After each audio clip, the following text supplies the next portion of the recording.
রাজি হোক আমাদের উপর, আর শয়তান নারাজ হয়ে যায়। জুড়ে বলেন ঠিক কিনা? সদা সর্বদা আল্লাহকে খুশি করার কাজ করতে পারবেন তো ইনশাআল্লাহ? আল্লাহ কবুল করুন বলি আমি। কেউ কেউ এমনও আছে বলে যে প্রতিদিন মাহফিলে যাওয়ার কি দরকার, এখন তো মোবাইল আছে, ইউটিউব আছে, ফেসবুক আছে, টুইটার আছে, মন চাইলে একটু দেখে সময় কাটাবো, কি হয়েছে? জুড়ে বলেন ঠিক কিনা?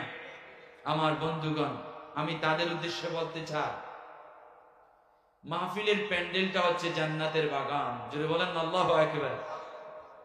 বলে যে হুজুর এত মাহফিল হয়, কিছুদিন আগে এই ময়দানে আরো কয়েকটা মাহফিল হয়েছে, আমিও ছিলাম। জুড়ে বলেন ঠিক কিনা? প্রত্যেক দিন মাহফিল হয়। বলে যে হুজুর যে বেনামাজি সে বেনামাজি রয়ে গেছে, যে সুদকুর সুদকুর রয়ে গেছে, যে গুসকুর গুসকুর রয়ে গেছে। জুড়ে বলেন ঠিক কিনা?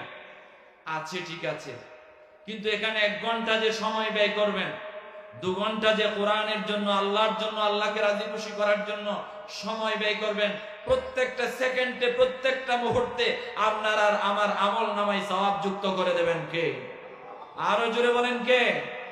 এমনও হতে পারে এই একটা মাহফিল, এই একটা তাফসীর মাহফিল আপনাকে জান্নাতের জন্য কবুল করে নেবে।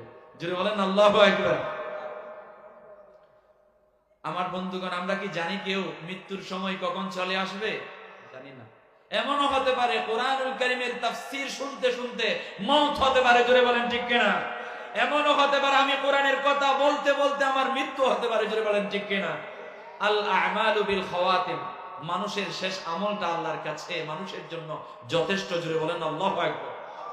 সুতরাং এই যে মৃত্যুর আগ মুহূর্তে যদি আপনার এই ভালো কাজটা, একটা ভালো কাজ কোরআনের ছাত্র হিসেবে যদি আপনাকে কবুল করে নেয়, তাহলে আপনার জান্নাত আর টেকাই কে? জোরে বলেন ঠিক কিনা? আমার বন্ধুগণ, সুতরাং আমি তাদেরকে বলবো, আপনারা যারা প্রত্যেকদিন মাহফিল হোক এটা চান না, আপনারা কি চান না? আর যারা চায় না তাদেরকে হেদায়েত নসিব করুন বলি আমিন। আরো জোরে বলি আমিন। একটু জিকির করি লা, নিজেদেরকে একটু আলোচনা শোনার জন্য প্রস্তুত করি। লা ইলাহা,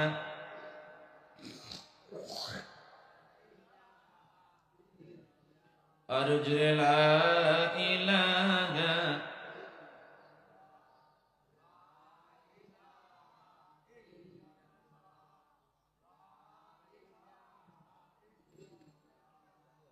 লা ইলাহা, লা ইলাহা ইল্লাল্লাহু মুহাম্মাদুর রাসূলুল্লাহ। আমার বন্ধুগণ, আর কিছু কিছু ভাই আছে প্রত্যেক বছর আসলে আল্লাহকে দেখানোর জন্য হোক, মানুষকে দেখানোর জন্য হোক মাহফিল করে। আছে না না? হুজুর এই কথা কেন বললেন? জানার দরকার আছে না নাই? আরো জোরে বলেন আছে না নাই? আপনারা দেখবেন আমাদের দেশে হারিকেন ছিল, ছিল না? সেরাক ছিল, যদিও এখন বৈদ্যুতিক লাইট, এজন্য অনেক নতুন জেনারেশন হারিকেন চিনে না, সেরাক চিনে না, কেরোসিনের বাতি চিনে না। দেখবেন হারিকেন যখন জ্বলে, হারিকেনের দূরে আলো যায় আর নিচে আলো থাকে অন্ধকার। যখন সেরাক জ্বলে, সেরাক থেকে একটু দূর থেকে আলো জ্বলে, আলো দেখা যায়, কিন্তু চেরাগের নিচে আলো থাকে না। এমন এমন কিছু দ্বীনি ভাই আছে, আল্লাহ তাদেরকে হেদায়েত নসিব করুন বলি আমিন। তারা চায় নামাজের দিকে মানুষকে ডাকবে, তারা চায় তাফসীর মাহফিল করে তাদেরকে কোরআনের বাণী শোনাবে, কিন্তু তারা নিজেরা শুনতে রাজি না। তারা মাহফিল করে চায়ের দোকানে বসে আড্ডা দেয়, তারা মাহফিল করে রাস্তাঘাটে ঘোরাঘুরি করে, এমন কিছু আয়োজক আছে না না?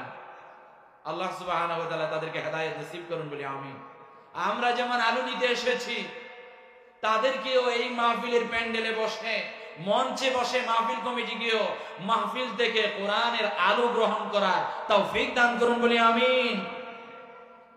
এখন আমি আপনাদেরকে দ্বীনের দাওয়াত দিলাম, নামাজের দাওয়াত দিলাম, আমি নামাজ পড়লাম না, এর চাইতে মূর্খতা আর কি আছে?